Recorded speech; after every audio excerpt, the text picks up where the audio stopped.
सबको सादर नमस्ते। बहुत दिनों बाद इस आध्यात्मिक चर्चा में भाग लेने का अवसर मिला है। आज जो इसी श्रृंखला में हमने आगे बात चलानी है, विषय तो हमारे पास बड़ा लंबा है। जब जब हम बैठते रहेंगे इसकी बात करते रहेंगे। आर्य समाज के नियमों को एक शास्त्र मानकर हम उस पे एक विद्यार्थी की तरह पढ़ने का प्रयास कर रहे हैं कि एक दूसरे से हम साझा करते हैं कि ये बात यहाँ पे स्वामी जी के साहित्य में मिली है, और बाकी जो हम सत्संग आदि करते रहते हैं उनमें पता चलती है, और उन नियमों को और अधिक समझने का प्रयास करते हैं। और उसी बहाने खासकर जब दूसरे नियम की बात चल रही है तो दूसरे नियम के विषय में तो हम ये पहले चर्चा कर चुके हैं कि ये तो नियम ऐसा है कि इस पे आप चाहें तो आपकी ध्यान सामग्री आपको इसमें मिल सकती है। मेडिटेशन के समय के जो विचार आप अपने मन में चलाना चाहते हैं, हो सकता है यही वो विचार हैं, यही वो शब्द हैं जो आपको दिशा देंगे, आपके मन में नई नई बातें लाएंगे, ईश्वर के विषय में कई सारे नए आयाम हमारी सोच के खुलेंगे। ऐसे प्रेरणादायक शब्द इस दूसरे नियम में हैं। तो दूसरे नियम की अभी तक की जो हमने चर्चा की, उसमें हमने दूसरे नियम से क्या हेतु सिद्ध हुए उस बात को हमने देखा। फिर दूसरे नियम की एक अलग तरह से विश्लेषण करने का भी प्रयास किया। इन शब्दों को अलग अलग वर्गों में रखा, और ये दोनों जो कक्षाएं सत्र पहले हुए हैं इसकी रिकॉर्डिंग भी आपकी चैनल पर भी उपलब्ध है और लेट्स गो फिलोसॉफिकल चैनल पर भी उपलब्ध है। कई जिज्ञासु उसे देख रहे हैं, सुन रहे हैं और संदेश भी भेज रहे हैं।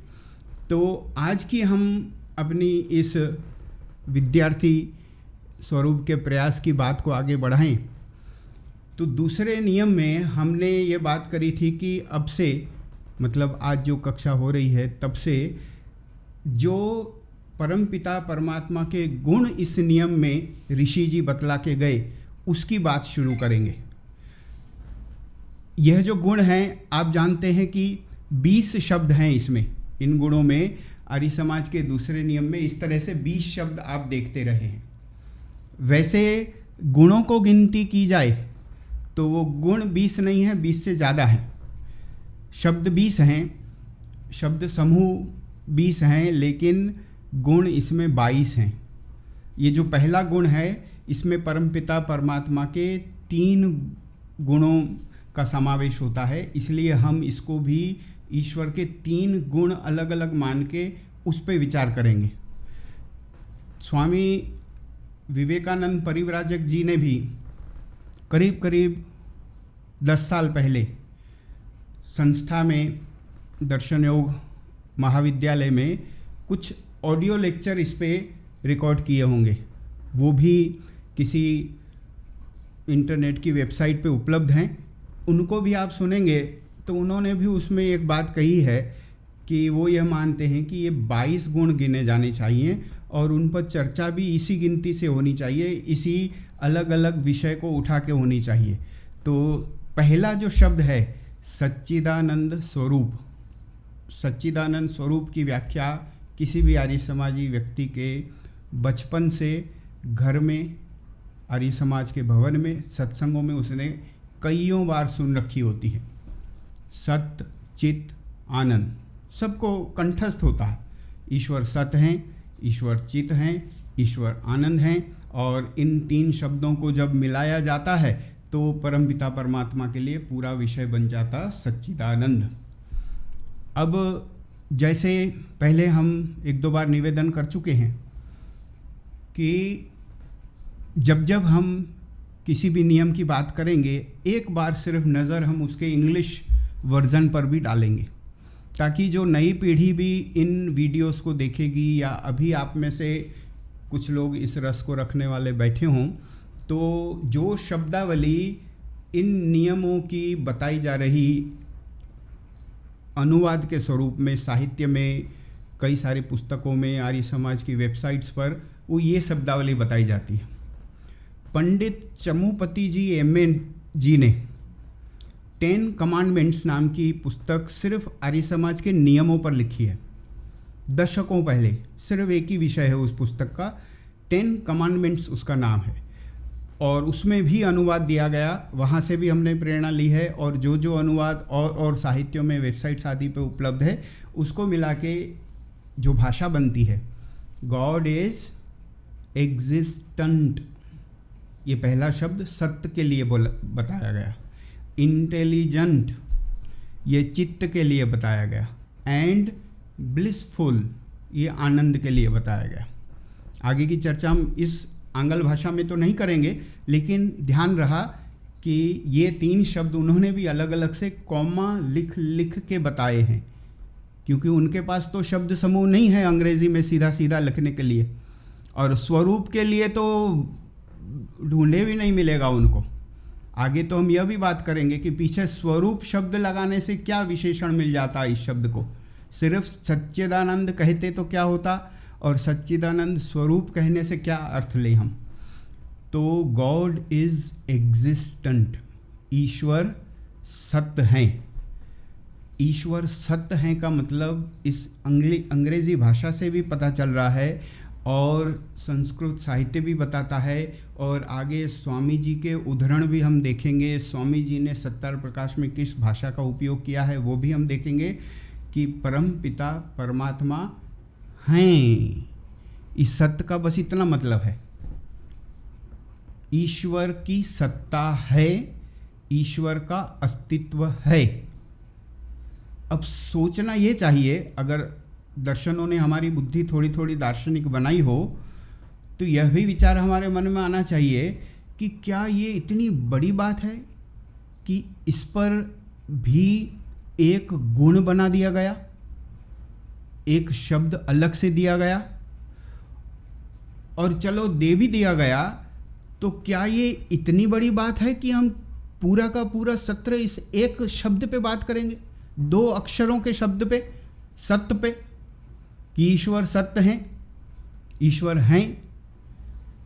तो जवाब तो ये मिलता है कि भैया हैं तभी तो बातें हो रही, तभी तो संस्था बनी, तभी तो धर्म है, तभी तो सनातन है, तभी तो वेद है। लेकिन फिर भी ईश्वर सत्य हैं, इस बात को उतारने के लिए, हृदयंगम करने के लिए, पक्का ज्ञान बनाने के लिए, तत्व ज्ञान वाला, अनुभूत वाला बनाने के लिए इस पे बहुत ज़्यादा विचार करना पड़ता है। आज अगर हम उस जगह तक पहुंच गए तो एक चर्चा हमारी यह भी होगी कि क्या हम जब भी जागृत अवस्था में होते हैं, बुद्धि हमारी चल रही होती है, तब हम ईश्वर है ऐसा मानते होते हैं, ईश्वर सत्य है ऐसा उनके एग्जिस्टेंस, उनके अस्तित्व का विचार हमारे मन में होता है जब जब हम जागृत होते हैं, या सिर्फ सत्संग करते समय होता है, या सिर्फ भजन करते समय होता है, या जब हम दुखी हों, डर में हों तब होता है, या कभी किसी को उपदेश सुनाते समय ध्यान होता है, कब कब होता है, या हर हमेशा होता है, ये भी एक प्रश्न आएगा हमारे मन में। तो ईश्वर सच्चिदानंद स्वरूप में जो पहला शब्द दिखाया गया, उस शब्द को अगर हम तोड़ें तो इस तरह का शब्द निकलता है कि सत्य, चित्त और आनंद, 3 शब्द उसके अंग्रेजी के भी सामने, एग्जिस्टेंट, इंटेलिजेंट एंड ब्लिसफुल। और इसी को आगे जो आज की चर्चा है उसको अलग करें तो हम सिर्फ ईश्वर के सत्य शब्द की बात करेंगे, वो हैं उस पे बात करेंगे, एग्जिस्टिंग हैं, अस्तित्व है उनका, उसकी बात करेंगे। ये सत्य शब्द नहीं है, सत्य शब्द कुछ अलग है, वो आगे है, कुछ उससे विशेष और अर्थ उसमें से निकलते हैं। ये सत्य शब्द है, सत्य, ईश्वर सत्य हैं, इज हैं, हिंदी का हैं, गुजराती का छे, ईश्वरनी सत्ता छे, ईश्वरનું अस्तित्व छे, ईश्वर की सत्ता है, ईश्वर का अस्तित्व है, वो है वाला सत्य है। ये इस है वाले सत्य पे आगे अगर हम बढ़ें तो कहीं कहीं पर इसके कुछ उदाहरण मिलते हैं। ये सत्यार प्रकाश से एक वाक्य लिया गया है, आप इसे देखेंगे।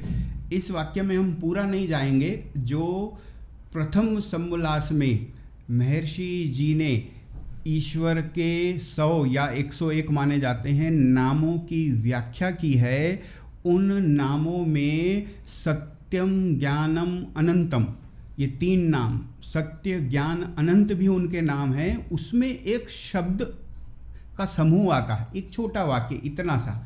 ये जो सफ़ेद में आपको दिख रहा है, बस उसकी हम बात करेंगे, उतने पे ध्यान देंगे हम। महर्षि जी के शब्द हैं, ये सत्यार प्रकाश के शब्द हैं। तो महर्षि कहते हैं जो पदार्थ हों उनको सत्य कहते हैं, जो हों उनको सत्य कहते हैं। आप सत्य हैं, हम सत्य हैं, जितनी जीवात्माएं हैं वो सब सत्य हैं। जिसका अस्तित्व हो, जिसकी हस्ती हो, जो वर्तमान काल में है ऐसा बोल सकें, उसे हम सत्य कहते हैं। तो ऋषि ने इस सत्य शब्द का अर्थ समझा दिया हमें।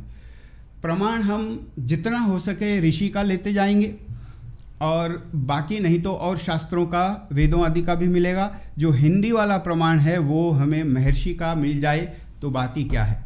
जो पदार्थ हों उनको सत्य कहते हैं। तो ईश्वर को सत्य कहा है, माने ईश्वर है, उनका अस्तित्व है, उनकी सत्ता है। महर्षि स्वामी दयानंद सरस्वती जी ने परमपिता परमात्मा के सत्य नाम की व्याख्या प्रथम समोल्लास में इस तरह से की है। अस भुवि, इस धातु से सत्य शब्द सिद्ध होता है। जैसे महर्षि ने बाकी 101 नामों में भी इस तरह से धातु समझाकर, शास्त्रों का उद्धरण देकर, प्रमाण देकर हर परमपिता परमात्मा के नाम को बताया समझाया है, वैसे सत्य नाम को बताया है। सत्य तो कहते हैं कि अस भुवि, इस धातु से सत्य शब्द सिद्ध होता है। यदस्ति त्रिषु कालेषु न बाध्यते तत्सद ब्रह्म। इसमें बड़ा संदेश है हमारे लिए। ये जो छोटा सा सरल संस्कृत का वाक्य है ना, ये आपको अभी समझने के लिए और बाद में परमपिता परमात्मा के विषय में विचार करने के लिए बड़ा काम आएगा। हमें भी बड़ा लाभ हुआ इस विषय पे काम करते करते। तो इन्होंने कहा यदस्ति त्रिषु कालेषु, 3 काल, त्रिषु कालेषु न बाध्यते, न बाध्यते तत्सद ब्रह्म। तो हम और आप अर्थ करें उससे अच्छा है। इसके बाद अर्थ स्वामी जी हमारे लिए लिख के गए हैं, जो सदा वर्तमान अर्थात भूत भविष्य वर्तमान कालों में जिसका बाध न हो, उस परमेश्वर को सत्य कहते हैं। हिंदी में है, बड़ी सरल हिंदी में। इस पे कोशिश करते हैं। क्या कोई वस्तु ऐसी हो सकती है जो सदा वर्तमान हो? ऐसी वस्तु हो, ऐसी सत्ता हो जिसके पीछे था न लगाया जा सके। था, थे, ईश्वर था, ईश्वर थे, ईश्वर ने ऐसा किया था, ऐसा करते थे, और उनके साथ ऐसा भी न लगाया जा सके कि ईश्वर भविष्य में ऐसा करेंगे। अभी नहीं करते लेकिन भविष्य में करेंगे। ईश्वर जी भविष्य में इस तरह के होंगे। जैसे हम अपने जीवन का सोचते हैं कि भाई 25 साल बाद तो पता नहीं हम होंगे भी कि नहीं, 10 साल बाद तो अगर होंगे भी तो आयु अवस्था जरा बड़ी हमारी कम होगी, स्वास्थ्य कम होगा, इतना हम लिख पढ़ बोल चल नहीं पाएंगे, ऐसा हमारे सबके मन में होता है। तो क्या ईश्वर जी के विषय में ऐसी भूतकाल और भविष्यकाल की बातें कर सकते हैं? तो सत्य के अर्थ में ऋषि बता के गए जो सदा वर्तमान अर्थात भूत माने पास्ट टेंस, भविष्य माने फ्यूचर टेंस, वर्तमान माने प्रेजेंट टेंस। जो अंग्रेजी में बालक पढ़ते हैं स्कूल में टेंस पढ़ते हैं, पास्ट टेंस भूतकाल, प्रेजेंट टेंस वर्तमान काल और फ्यूचर टेंस माने भविष्य काल। तो जो भूत भविष्य वर्तमान कालों में जिसका बाध न हो, अबाध्य, तीनों कालों से बंधन मुक्त हो, उसे सत्य कहते हैं। और इसीलिए परमपिता परमात्मा के लिए एक विशेषण भी मिलता है, बहुत सारे साहित्यों में विशेषण मिलता है और ऋषि ने भी उसी तरह की भाषा का उपयोग किया है। क्या विशेषण मिलता है परमपिता परमात्मा के लिए? ऐसा, ये जो आपको अभी हमारे पीछे की स्क्रीन में दिखाई दे रहा, परमपिता परमात्मा के लिए कहा जाता त्रिकाल अबाध्य, तीनों कालों के बंधन से मुक्त, त्रिकाल अबाध्य। और ये त्रिकाल अबाध्य की जो बात है वो इसी वचन से आती है, जो वचन अभी हमने देखा, यदस्ति त्रिषु कालेषु न बाध्यते तत्सद ब्रह्म। तीन कालों के बंधन में ना हो, न बाध्यते, वो ब्रह्म हैं, वो ईश्वर हैं। और इसीलिए इनके लिए कहा गया त्रिकाल अबाध्य। त्रि माने तीन, काल माने समय और अबाध्य माने बंधन मुक्त। तो ईश्वर का एक तरह से हमें एक और विशेषण मिला इस सत्य की बात करते करते। त्रिकाल अबाध्य, तीनों कालों के बंधन से मुक्त। काल माने समय, टेंस। तो ईश्वर जी समय से मुक्त हैं। जैसे आपके हमारे लिए समय की गिनती महत्व रखती है, उनके लिए सिर्फ हमारे लिए जितनी ज़रूरी है उतनी ही महत्व रखती है। बाकी उनके अपने अस्तित्व के लिए उनको कोई फर्क नहीं पड़ता, वो सदा वर्तमान हैं। और सदा वर्तमान का अर्थ कैसा निकलता कि जैसे हम अपनी 25 साल पहले की अवस्था को याद करें और उससे पहले की याद करें, या फिर उससे आगे आए 10, 15, 20 साल की अवस्था को याद करें, तो हम कैसे दिखते थे, हम क्या करते थे, हम क्या व्यवसाय करते थे, किस नगर में रहते थे, क्या काम करते थे, कैसे बात करते थे, कोई विशेष प्रवृत्ति करते थे जो अब नहीं करते या नहीं कर पाते। तो हमारी जो अवस्था है, हमारे जो गुण हैं, हमारी जो शक्तियां हैं, हमारे जो कर्म हैं और कई जगहों पर हमारा जो स्वभाव है उसमें परिवर्तन आ गया। कहीं कहीं अभिवृद्धि हुई है, कहीं कहीं हम आगे बढ़े हैं, अच्छे हुए हैं पहले से, और कहीं कहीं हम गिरे भी होंगे।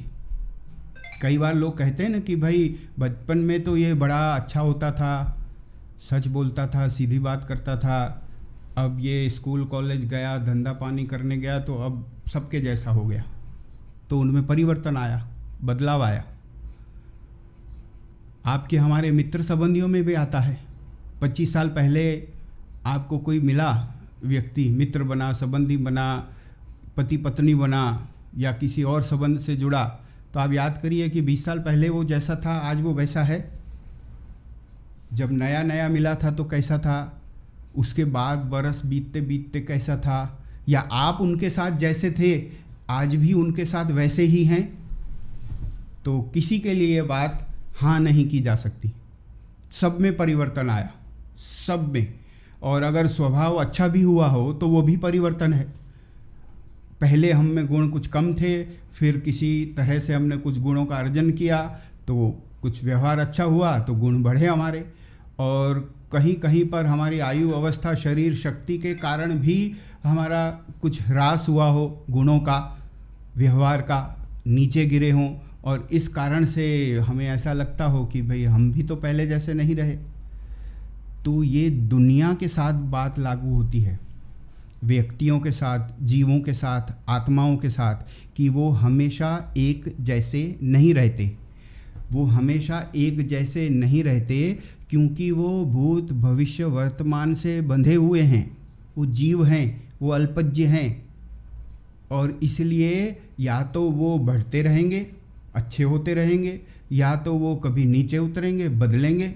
और जो वस्तुओं उनको मिली हैं, जो शरीर मिले हैं, वो भी तो हमेशा एक जैसा नहीं रहना। जो प्रकृति का हिस्सा ईश्वर ने उनको बना के उनके लिए दिया है, तो वो भी तो ऊपर नीचे होता रहेगा। तो उनके लिए तो हम नहीं कह सकते कि ये त्रिकाल अबाध्य हैं, कि ये जैसे थे वैसे ही हैं। और कभी कभी थोड़ा बहुत कोई व्यक्ति आपको ऐसा मिल भी जाता है, थोड़ा लगता है कि क्या बात है, 25 साल पहले जैसा देखा था वैसा का वैसा ही है, तो आप कितनी प्रशंसा करते हैं उसकी। अगर शरीर उसका वैसा का वैसा हो, वाणी उसकी वैसी की वैसी हो, या जब वो कम पैसे वाला था तब जैसा था और अब करोड़पति अरबपति हो जाए तब भी वैसा रहे, तो सबसे पहली प्रशंसा आप क्या करते हैं कि देखो कोई परिवर्तन ही नहीं आया, जैसा था वैसा ही है। तो जीव इस बात की नोंद लेता है व्यवहार में। मनुष्य को ये गुण बड़ा समझ में आता है कि देखो समय जाते बदला नहीं, और जब समय जाते कोई अच्छा होता है तो वो भी उनको अच्छा लगता है।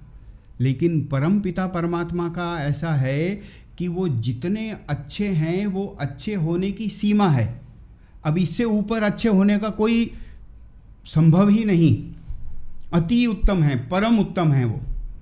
तो परम उत्तम है तो 50 साल पहले, 5 जन्म पहले, 100 जन्म पहले हमारे साथ बड़ा अच्छा करते थे, फ़ायदा ज़्यादा देते थे और दंड कम देते थे, और अब बड़ा कड़क हो गए, या भविष्य में हो सकता है फिर से नरम हो जाएं, ऐसा उनके साथ नहीं कह सकते। वो जैसे हैं वैसे हैं, और वैसे ही आगे भी उनका व्यवहार हमें मिलता रहेगा। तो परमपिता परमात्मा सदा वर्तमान, ऑलवेज इज़, अंग्रेजी में बोलें तो ऑलवेज इज़ हैं। वो वाज और विल बी वाले नहीं हैं, वो हमेशा हैं वाले हैं। हमेशा वर्तमान काल में, प्रेजेंट टेंस में उनकी बात करें, वो वैसे हैं, सदा वर्तमान। क्या बात है। आप विचार करिए कि महर्षि जी का आध्यात्म, उनकी विचार शैली कहाँ कहाँ, किस किस कोनों में गई होगी। इतने सारे शास्त्रों के अभ्यास से उन्होंने जो जो हीरे मोती हमारे लिए छोड़े हैं, और जब जब पढ़ो, जितनी बार पढ़ो, आपको नई बात मिलती है। जैसे गुरुदत्त जी कह गए कि जब जब इसको उठाते हैं कुछ नया ही प्रकाश मिलता। तो ऐसा बताया। आगे चल के महर्षि जी की चर्चा को ही हम देख रहे हैं, उन्हीं के शब्दों को देख रहे हैं। महर्षि जी ने आगे इस सत्य शब्द के लिए कुछ और कहा है, थोड़ा ज़्यादा दार्शनिक है, हम ज़्यादा इस पे जोर नहीं लगाएंगे, जितना समझ में आएगा आपको हमको उतनी ही बात करेंगे। उन्होंने वैशेषिक दर्शन से पहले अध्याय के दूसरे आणिक के 7वें सूत्र को लिखा है, 1, 2, 7 इसकी संख्या है। और उसमें वो क्या कहना चाहते हैं, सीधा हम अर्थ पढ़ते हैं। जो द्रव्य, गुण और कर्मों में सत्य शब्द अन्वित रहता है, अर्थात सद द्रव्य, सत्य गुण, सत्य कर्म, सत्य द्रव्य, सत्य गुण, सत्य कर्म, अर्थात वर्तमान काल वाली शब्द का अन्वय सबके साथ रहता है। जब कुछ योग्यता आपकी हमारी और बढ़ेगी तो इस पे भी लंबी कभी चर्चा कर सकते हैं, ये नहीं तो हम और विद्वानों को भी इस पे सुन सकते हैं। इसमें अस्तित्व की व्याख्या बताई गई है कि द्रव्य, गुण और कर्म के सत्य होने का जो व्याख्या है, जो आभास है, व्यवहार है, उससे हमें उस वर्तमान काल वाली शब्द का अन्वय देखा जाता है, उसका पता चलता है। तो ईश्वर जो खुद हैं और उनके गुण और कर्म, इनमें जितनी सत्य होने की बात हमको मिलती है, जितनी हमेशा होने की बात हमको मिलती है, वैसे ही वो सत्य खुद हैं।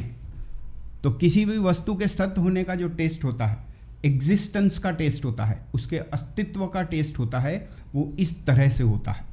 तो यह वैशेषिक दर्शन की बात है, कुछ गूढ़ बात है, लेकिन स्वामी जी ने इसका उल्लेख प्रथम समोल्लास में किया है और हमें यहाँ सत्य शब्द की व्याख्या करने में इसकी सहायता मिली। जिन जिन को दर्शनों में और रुचि हो तो उनके लिए शायद ये बात काम की हो सकती है। लेकिन हमें जो बात सरल से समझ में आए वो मिली कि परमपिता परमात्मा का अस्तित्व जो है वो त्रिकाल अबाधित अस्तित्व है, त्रिकाल के बंधन से मुक्त अस्तित्व हमें उनका मिला है। बात हमने कर ली पास्ट, प्रेजेंट और फ्यूचर से मुक्त, और पास्ट, प्रेजेंट और फ्यूचर के अस्तित्व से मुक्त हैं। तो कोई अगर ऐसा प्रश्न पूछे, कोई जिज्ञासु अगर इस तरह की बात हमसे पूछे कि क्या ईश्वर का भी भूत और भविष्य होता है, उनका भी पास्ट टेंस और फ्यूचर टेंस होता है, तो वैसे तो बात हमने कर ली कि त्रिकाल अबाधित हैं। तो त्रिकाल अबाधित होने का मतलब तो ये है कि उनका कोई भूत भविष्य वर्तमान अलग अलग नहीं होता, वो तो जैसे वर्तमान में होते हैं वैसा ही वर्तमान उनका होता है और सदा वर्तमान, इसीलिए हमने उनको कहा है। परमपिता परमात्मा समय के आधार हैं, समय के अधीन नहीं हैं। उनको जब अगर आपकी हमारी बात नहीं होती उनसे, नहीं तो पता चलता कि इस बारे में वो हमसे क्या बात करते हैं। लेकिन अगर कोई बड़ा व्यक्ति आपसे बात करे, आप अनुमान करो, और हमारे व्यवहार के विषय में वो हमें कुछ बोले, वो कहे देखो कल तो तुम ये कह रहे थे, या तो कल तुमने बड़ा काम अच्छा किया, ऐसा कोई बात करे, और किसी के साथ हम बहुत समय बाद मिले हों या भले मिलते रहते हों, लेकिन वो हमारी 20 साल पहले की कुछ बात करे, वो कहे देखो 20 साल पहले तुमने ये काम किया था। तो जब 20 साल पहले की कोई व्यक्ति आपसे बात करेगा तो सबसे पहली बात तो यह है कि वो आपको भी थोड़ा सोचने का समय देगा और ख़ुद भी ऐसा बताएगा कि बड़ा जोर लगा के उसने याद की है ये बात, और आप उसको कहेंगे भी कि अरे इतनी पुरानी बात आपको कितनी बढ़िया याद है। कुछ लोग मिलते हैं आपके हमारे जीवन में जिनको पुरानी तिथियाँ, पुरानी घटनाएं बहुत अच्छी तरह से याद होती हैं, तो आप उनकी प्रशंसा करते हैं कि कितनी स्मरण शक्ति कितनी अच्छी है, इनकी मेमोरी बहुत बढ़िया है। तो जब आप एक दिन पहले की बात करते और जब आप 20 साल पहले की बात करते, आपके खुद के बोलने और सुनने में बहुत बड़ा फर्क आ जाता। ओह इतनी पुरानी बात है। और जब कल की बात है तो आप सामान्य व्यवहार से उसको सुन लेते, बोल लेते। तो आपके हमारे लिए एक दिन और 20 साल में बहुत बड़ा अंतर है, और उनके लिए तो 100 करोड़ साल, 200 करोड़ साल, 10 साल, 20 साल, 50 साल, कल 1 घंटा पहले, वो सभी समय काल एक ही जैसे हैं। उनके लिए कुछ बहुत पुराना और कुछ तो ये ताज़ा ताज़ा ऐसा कुछ भी नहीं है। जितना हमारे कर्मों के लिए कि इनके कर्मों का फल देना है और इतने इतने जमा पड़े हैं, बाकियों का फल हो गया तो इतने में से अब इनका ये जन्म ठीक बैठता है, बस उसके हिसाब के लिए जितना काम का है वही उनके मतलब का है। बाकी तो उनके लिए ये रोज़मर्रे के काम है, रोज़मर्रे की बात है। महर्षि स्वामी दयानंद सरस्वती जी से सत्यार प्रकाश में ये भी एक प्रश्न पूछा गया कि तीनों कालों के ज्ञाता हैं, त्रिकालदर्शी हैं। तो त्रिकालदर्शी का उन्होंने जवाब ये दिया कि भाई इसको तुम त्रिकालदर्शी कहोगे तो ये कहोगे कि भाई आत्मा जो है, जीव जो है, ये भविष्य में ऐसा कर्म करेगा उसको भी जानता है, तो वो इसका अर्थ नहीं है। जो बात निश्चित होती है भविष्य में उसी की जानकारी होती है। मैं 1 घंटा बाद क्या करूँगा मैंने सोच रखा है, तो हो सकता है कि उस वक्त मैं वैसा करूँ और मुझे अवसर मिल जाए तो वैसा कर पाऊँ, लेकिन 100% इसको हम निश्चित नहीं कह सकते। हो सकता है 1 मिनट पहले हो जाए, हो सकता है 1 मिनट बाद में हो जाए, हो सकता है मैं ना कर पाऊँ, हो सकता है जो काम करना चाहता हूँ उसमें किसी और की सहायता की आवश्यकता है, वो मुझे ना मिले, वो व्यक्ति ना मिले, वो जगह ना मिले, वाहन ना मिले, तो वो बात उस समय नहीं हो सकती। तो भविष्य इस तरह से 100% निश्चित नहीं होता है, उसमें अनिश्चितता होती है। हाँ, उतना उतना निश्चित है कि जिस ब्रह्मांड की गति, सृष्टि क्रम के नियम के अनुसार जो दिन रात चलते जाते हैं, तो 50-100 साल पहले भी विज्ञान बता देता कि ग्रहण इस दिन होगा, इतने समय पे होगा। तो उतना उतना सृष्टि क्रम से निश्चित जो भविष्य है वो तो जानते ही हैं, लेकिन मैं इस तारीख को, इस समय को, इस घंटे को, इस मिनट को, इस स्थान पर रहूँगा, नहीं रहूँगा, मृत्यु होगी, कुछ करूँगा, कुछ बोलूँगा, पसार होऊंगा, ऐसा कुछ निश्चित नहीं होने से उस भविष्य काल के ज्ञाता होने का प्रश्न ही अप्रस्तुत है, वो प्रश्न ही नहीं किया जा सकता। हाँ, भूतकाल में जो जो वस्तुएं हुई हैं उस सबका ज्ञान वो रखते हैं। धामानि वेद भुवनानि विश्वा, हमारे सभी जन्मों, कर्मों, योनियों को जानने वाले परम पिता परमात्मा, मैं पीछे कई जन्मों पूर्व क्या योनि में था, क्या कर्म किए, कैसा व्यक्ति था, मैं अभी प्रगति पर हूँ या अधोगति पर हूँ, ये भी वो जानते हैं। इससे पहले जन्म में, ये जन्म जो है उससे मैं अच्छा था, ऊपर था या नीचे था, विकास हो रहा या ह्रास हो रहा, ये भी वो जानते हैं। इस तरह से भूत के वो जानकार हैं और वर्तमान तो उनके बिल्कुल सामने सामने है। तो इस तरह से जितना भविष्य निश्चित है, जितना वर्तमान हो रहा है और जितना भूत हो चुका है, वो सब एक वर्तमान ही जितना ताज़ा है उनके लिए, एक चलते चलचित्र की तरह सब उनके सामने है, सब एक ही बार में तुरंत उनके स्मरण में है, उनके पास है, उनके ज्ञान में है। तो इस तरह से कह सकते हैं कि परमपिता परमात्मा का इस तरह का भूत भविष्य नहीं होता जैसा जीव का होता है, जैसा आत्मा का होता है, जैसा आपका हमारा होता है। लेकिन वो जानकारी भूत की भी रखते हैं और जितना सृष्टि क्रम से नियत भविष्य है उनकी रखते हैं, और जिस नियम आदि से वो सृष्टि का जो जो करने वाले हैं उसकी उनको जानकारी है, और वर्तमान में जो कुछ हो सकता है, हो रहा है, वो सब भी वो जानते हैं। अगर हम कोई बड़ा चमत्कार कर लें, बहुत बढ़िया काम कर लें जीवन में, या बड़ा जघन्य अपराध कर लें, या दुनिया जो करती रहती, तो उसको देख के परमपिता परमात्मा को कोई भयंकर आश्चर्य या भयंकर पीड़ा, दुख नहीं होता। ये उन्होंने करोड़ों, हजारों, लाखों, अनंत बार देखा हुआ है, और हम कितना अच्छा कर सकते हैं उस संभावना से भी वो ज्ञात हैं, जानते हैं उसको, और कितना गिर सकते हैं, कितना नीचे उतर सकते हैं, उस संभावना को भी वो जानते हैं। तो वो सदा सम अवस्था में इस तरह से रहते हैं। तो उनके सत्य कहने का अर्थ सिर्फ ये नहीं निकालना चाहिए कि वो हैं, उसका अर्थ ये निकालना चाहिए कि वो ऐसे ही हैं, जैसे सभी गुण हम उनके पढ़ रहे वो हमेशा वैसे हैं। उनकी सत्ता, उनका अस्तित्व जैसा पहले था वैसा अभी है, और वो वैसे ही रहेंगे।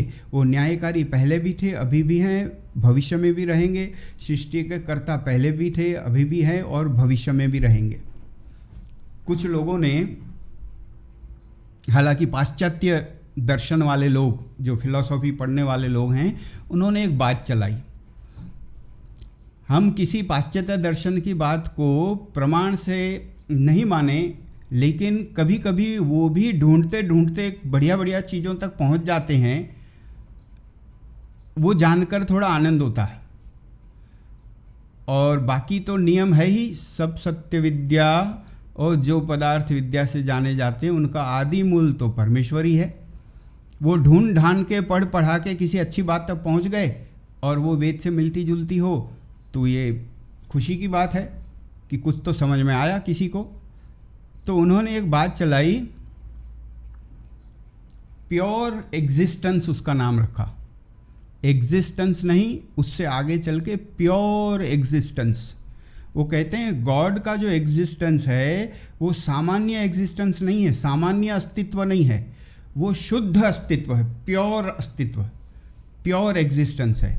तो प्योर एग्जिस्टेंस का अर्थ ये निकालते हैं कि वो हमेशा सम अवस्था में और अपने अस्तित्व के लिए किसी और पे आधार नहीं रखने वाले हैं, वो ऐसे गॉड हैं। क्या बात है। तो वो जो सत्ता रखते हैं वो खुद से सत्य हैं, उनको किसी सहायता से सत्य होने में मदद मिलती है, सरलता होती है, ऐसा नहीं है, वो तो ऐसे ही हैं।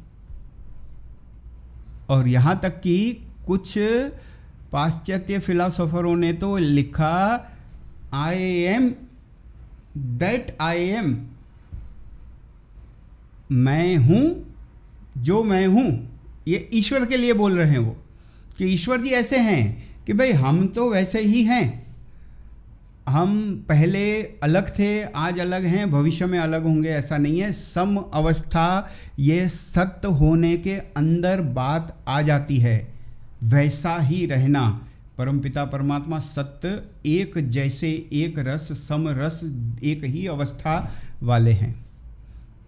और कुछ पाश्चात्य दार्शनिकों ने एक बात चलाई, इज, अंग्रेजी में एक शब्द होता है इज, तो उन्होंने एक प्रिंसिपल चलाया, जिनको भी रस हो तो आगे पढ़ सकते हैं, नहीं तो ये जो हम चर्चा कर रहे हैं वो तो औरों के सुनने के लिए भी मिलेगी, तो हो सकता है औरों को रस पड़े तो आगे पढ़ें। उन्होंने एक बात चलाई, इजनेस, प्रिंसिपल ऑफ इजनेस, है का होना। जब हम किसी को कहते हैं is, he is, she is, तो वो इज वाली बात का उन्होंने विस्तार किया कि इज जो होना है होना है, वर्तमान होना है, ये ईश्वर का सबसे बड़ा गुण है, सदा वर्तमान। और महर्षि जी की भाषा भी कहती है, 150 साल पहले लिखी हुई, सदा वर्तमान, परम पिता परमात्मा सदा वर्तमान है। उपनिषद के भी कई वचन हमें इसी तरह का ज्ञान देते हैं। तो ईश्वर जो है वो सदा वर्तमान है, हमारे साथ उनका संबंध 10-20 साल पुराना नहीं, अनादिकाल से है और अनादिकाल तक रहेगा। तो सबसे पुराना हमारा साथी अगर पसंद आता हो और किसी को पसंद ना आता हो तो भले उसको शत्रु मानता हो, लेकिन वो हमेशा से ही है। मित्र माने तो भी हमेशा से है, पसंद ना करे तो भी हमेशा से है, और प्रेम करे तो भी हमेशा से है। उनकी सत्ता तो रहनी ही रहनी है और है, वो सदा वर्तमान है, ये इसका अर्थ निकलता है। और इसी बात को आगे आप देखना, आर्य उद्देश्य रत्नवाला में सबसे पहली व्याख्या जो परम पिता परमात्मा की ईश्वर शब्द की महर्षि स्वामी दयानंद सरस्वती जी ने, उसका सिर्फ पहली पंक्ति, सिर्फ पहली लाइन वो हम देखेंगे। पहली लाइन कहती है, ईश्वर जिसके गुण, कर्म, स्वभाव और स्वरूप सत्य ही हैं, जिसके गुण, कर्म, स्वभाव और स्वरूप सत्य ही हैं। ये जो पहला शब्द समूह मिलता है, ये हमें इस सत्य शब्द की तरफ ही इशारा करता है, जिसके गुण, कर्म, स्वभाव और स्वरूप सत्य माने हमेशा एक जैसे हैं, एक ही अवस्था में, एक ही स्तर के वैसे रहने वाले हैं, वह ईश्वर, वह परमपिता परमात्मा। आर्य उद्देश्य रत्नमाला का पहला शब्द ईश्वर और उसकी व्याख्या, जिसको हम इस तरह से यहाँ भी पढ़ते हैं, ये सत्य शब्द आया है। सत्य होना, हमेशा एक जैसा होना, उस अवस्था को, उस गुण को सत्य कहते हैं। कि कोई बात जो हमेशा वैसी ही रहे और वैसी उसको बोली जाए, कही जाए, भाषा में, लिखने में आए, व्यवहार में आए, तो वो सत्य का व्यवहार माना जाता। तो परमपिता परमात्मा के विषय में सत्य शब्द का हम विस्तार करते करते थोड़ा यह भी तो सोचें कि क्या वो अकेले ही सत्य हैं या कोई और भी सत्य है। प्रश्न आया मन में, और कौन कौन सत्य हैं। तो अभ्यासी व्यक्ति, स्वाध्यायी व्यक्ति तो जानता है कि जो आप और हम बातें कर रहे हैं एक दूसरे के साथ, तो आप और हम भी तो सत्य हैं, आप और हम भी हमेशा रहने वाले हैं। आप और हमारे लिए भी ऐसा कहा जाएगा कि हमारा एग्जिस्टेंस भी बिना शुरुआत वाला है। हम उनसे पुराने नहीं, या हम उनके बाद के नहीं, या हम उनसे नए नहीं, या वो हमसे पहले आए या बाद में आए, ऐसा भी नहीं। वो भी हमेशा से, हम भी हमेशा से। तो हम भी हैं, सत्ता हमारी भी है, आपकी हमारी। इज़, एम, आर, ये सभी चीज़ें तो आपके हमारे साथ भी लगती हैं। लेकिन आपके और हमारे सत्य होने में और ईश्वर के सत्य होने में एक अंतर ये है कि हम एक जैसे नहीं रहते। हम में परिवर्तन बहुत आता है, हम में बदलाव आता रहता, हम बदलते रहते। जन्म जन्म पहले की बात तो बाद में करें, हम इसी जन्म की बात करें तो ही हम में कितने, जैसे हमने शुरू में बात करी, कितने परिवर्तन आते रहते हैं। और जब काल बड़ा करेंगे, आपकी हमारी शक्ति, स्वभाव, आदत ऐसी होती है कि सिर्फ हम यही 2, 5, 10 सालों की बात करते हैं। 2, 5, 10 साल से पीछे भी नहीं जाते और 2, 5 महीने, 1 साल से आगे भी नहीं जाते। और आगे नहीं जाने के कारण हम आगे की तैयारी भी नहीं करते और जाने का विचार भी नहीं करते। यह काल के विषय में हमारी भयंकर भूल है। हम समय को सीखे नहीं अभी। हम कभी कभी इस भ्रम में आ जाते हैं कि हम भी उनकी तरह, उनके जितने सत्य हैं, उनके जैसे सत्य हैं। हमारा अस्तित्व हमेशा रहेगा, हमारी सत्ता, हमारा होना वो हमेशा रहेगा। हमारी मृत्यु नहीं होगी, आत्मा खत्म नहीं होगी। लेकिन हम उनकी तरह सम अवस्था में नहीं रहेंगे। और जब हम सत्य रहते रहते बाकी हमारे काम उनके बताए मार्ग पे कर लें और उनका सहारा मिल जाए, वो गोद में ले लें, साथ में ले लें, तो फिर हम उनकी मदद से बाकी हमारे सत्य होने के गुण को और गुणों से मिला के बहुत ज़्यादा आनंदित और सुखी हो सकते हैं। बाकी हमारे लिए उनके जितनी शक्ति भी उपलब्ध नहीं कि हम भूतकाल की करोड़ों सालों की बात ऐसे आजकल की तरह करें और भविष्यकाल की करोड़ों साल बाद की बात भी दूसरा तीसरे जन्म की जैसे करें। ऐसा हमारे लिए संभव नहीं है। जीवों के लिए तो भूत, वर्तमान और भविष्य, उसमें काफ़ी फर्क पड़ जाता है। उनके लिए तो ये बहुत बड़े मायने रखता है। वो सदा वर्तमान तो परमपिता परमात्मा के लिए है, क्योंकि वो हमेशा एक ही अवस्था में रहने वाले हैं, वैसा वो सत्य हैं। तो जीव भी सत्य है, जितनी आत्माएं हैं वो सत्य हैं, उनका एग्जिस्टेंस है। ईश्वर हैं और असंख्य जीव हैं, असंख्य आत्माएं हैं, और उनके बाद भी कोई सत्य है। ईश्वर और असंख्य जीव, और उनके बाद जो सत्य है वो है प्रकृति, कुदरत, नेचर। हालांकि इसके अर्थ अलग अलग हो सकते हैं, लेकिन प्रकृति, जो कारण रूप प्रकृति है, जो मैटर है जिसमें से ये सृष्टि संसार बनता है, वो सत्य है, हमेशा रहता है, उसका अभाव नहीं होता, वो खत्म नहीं हो जाता। जो उसका कार्य स्वरूप है, उसका रिजल्ट फॉर्म है, वो बदलता रहता है। मिट्टी से घड़ा, घड़े से पत्थर, फिर उससे कुछ और, फिर उससे कुछ और, फिर से मिट्टी, और फिर से मिट्टी से कुछ और बन जाए, ये चक्कर चलता रहेगा। या तो वो मिट्टी फिर से घड़ा बनने को आए ही नहीं और किसी और काम में आ जाए, ये भी हो सकता है। और वो मिट्टी बच्चा फांक ले और उसके पेट में चला जाए, ये भी हो सकता है। तो ये स्वरूप, जगह, स्थान, काम उसका बदलता रहेगा, लेकिन रहेगा वो हमेशा। उसका जो ओरिजिनल फॉर्म है, कारण स्वरूप है, वो मैटर जो है वो खत्म नहीं होगा, उसका अभाव नहीं होगा।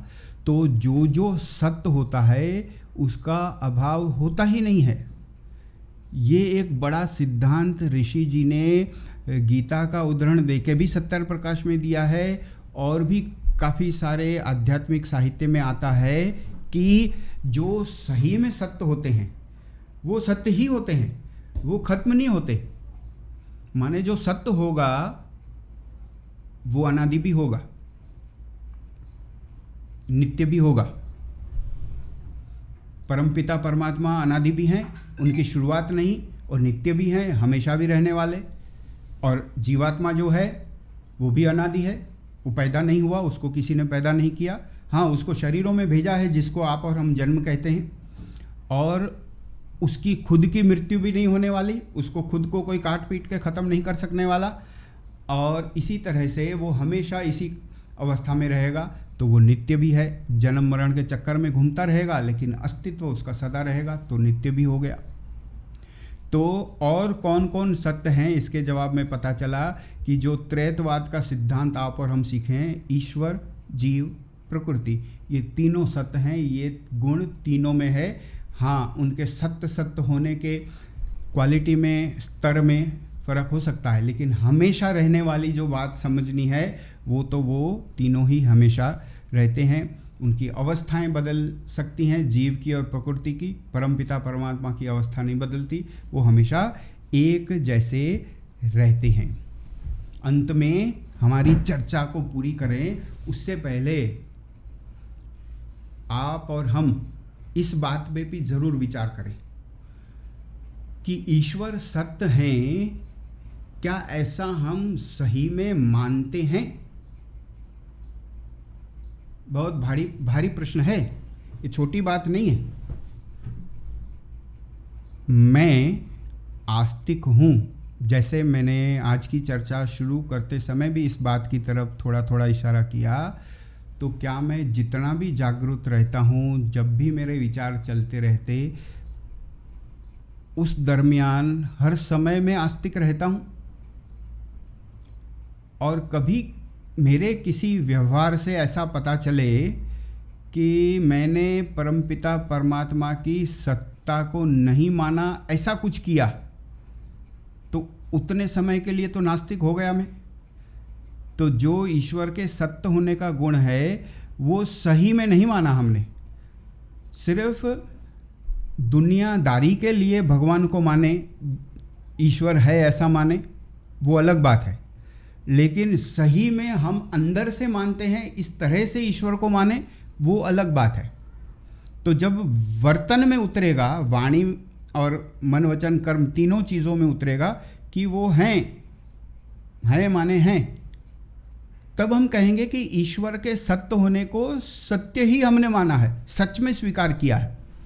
बाकी ज़्यादातर ये होता कि हमने कही हुई बड़ी बड़ी बातें सुन रखी होती हैं, कई बार बड़ी बड़ी बातें कह भी देते हैं, लेकिन हमारे आचरण में वो नहीं होती। तो जो चीज़ हमारे आचरण में नहीं होती वो हमारे तत्व ज्ञान में नहीं है, यह सिद्धांत माना जाता है। मैंने जो आपको उदाहरण दिया कि स्वामी विवेकानंद परिव्राजक जी ने कुछ ऑडियो लेक्चर दिए, उन्होंने भी इसी बात को कहा कि भाई देखो, आप या संशय में हैं या भ्रम में हैं या सही में तत्व ज्ञान मिला है, ईश्वर सत्य है उसका, ये चेक कर लिया करो, ये बहुत महत्व का है। तत्व ज्ञान उसे कहते जब अनुभव में, आचरण में आ जाए, मैं वैसा ही बन जाऊं।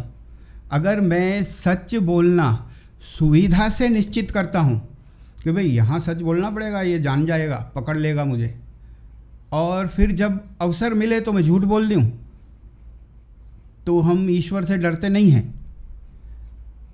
इसका मतलब हम ईश्वर को सत्य नहीं मानते। कभी कभी पर्दा डाल देते। बिल्ली जब दूध पीती तो आंखें बंद कर लेती, तो कुछ विचारक लोग बताते कि वो क्यों आंखें बंद कर रही, कि उसको ऐसा लगता कि आंखें खुली रखूँगी तो ये पी नहीं पाऊँगी, चोरी का दूध है। तो आंखें बंद करके वो अपने मन में ये धारणा लाना चाहती है कि कोई नहीं देख रहा, दुनिया नहीं देख रही, और पी लो। तो जब जब मैं ईश्वर को भूलता हूँ, ईश्वर की सत्ता को भूलता हूँ, ऐसा मेरा व्यवहार होता है, तो समझ लो तब हमने परमपिता परमात्मा सच्चिदानंद ईश्वर के इस पहले सत्य गुण को भूला दिया, छोड़ दिया। और जब सत्य ही भुला दिया, अस्तित्व ही भुला दिया, तो बाकी गुणों का तो क्या करेंगे हम। जब किसी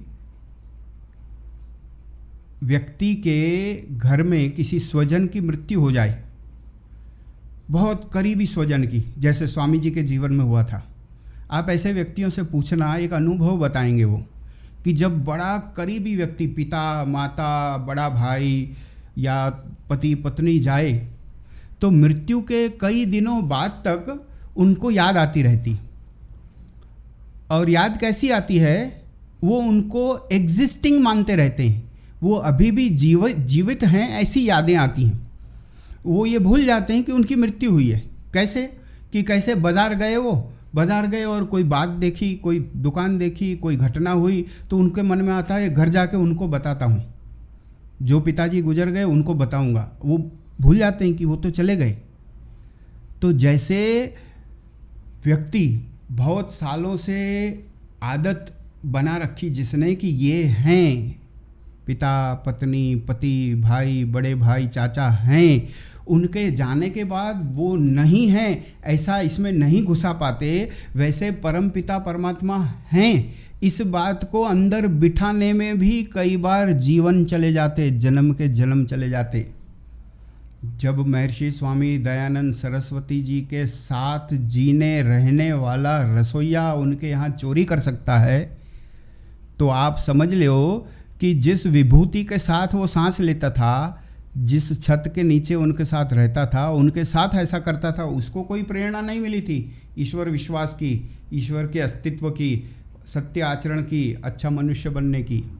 तो ऐसा तो आपके हमारे जीवन में भी हो सकता है कि नाम हमारा बड़ा अच्छा हो, समाज के साथ जुड़ के हम अपना नाम बड़ा करते हो, लेकिन आचरण वैसा ना हो। तो ईश्वर सत्य हैं, वो सत्य ही हमें मानना होगा, सच में उसको अपने आचरण में लाना होगा। यह भी एक प्रेरणा इस बात से हमें लेनी होगी, परम पिता परमात्मा के सत्य, उनके होने, उनके अस्तित्व में होने, उनकी सत्ता होने, उनके एग्जिस्टिंग होने से। तो यह कुछ बातें मैंने आपके समक्ष रखनी थी। परम पिता परमात्मा के जो 22 गुण आर्य समाज के नियम नंबर 2 में शुरू किए गए हैं, उनकी शुरुआत चर्चा की सत्य गुण से करने के लिए। उम्मीद है आप इन विचारों को सुनकर इन पर और मनन करेंगे, इससे भी और इनको परिष्कृत करके और ऊंचे स्तर का चिंतन पाएंगे, और जिनसे आपकी चर्चा हो उनको भी प्रेरित करेंगे कि आर्य समाज के नियमों में कितना खजाना भरा हुआ है और कितना सारा चिंतन करने की सहायता इन नियमों से हमें मिल सकती है। तो यहीं मैं अपनी वाणी को विराम देता हूँ। आप सबका धन्यवाद। ओम शांति।